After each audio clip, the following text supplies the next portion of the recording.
நீ யாரையாவது நோக்கி வழிபாடு செய்தாலும் அப்போது அது பிரார்த்தனை அல்ல.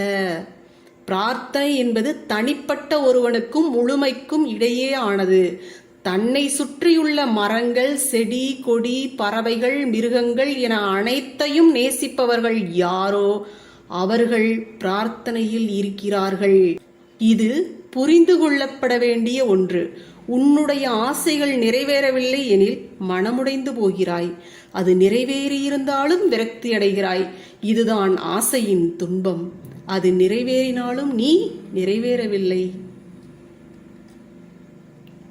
வாழ்க்கைக்கு எல்லாம் தெரியும். நிச்சயம் உங்களை விட அதிகமாக தெரியும். வாழ்க்கையை விட சாமர்த்தியமாக இருக்க வேண்டும் என்று நினைக்காதீர்கள். அது மனித இனத்திற்கே உண்டான பிரத்யோகமான முட்டாள்தனம். வாழ்க்கையுடன் செல்லுங்கள்.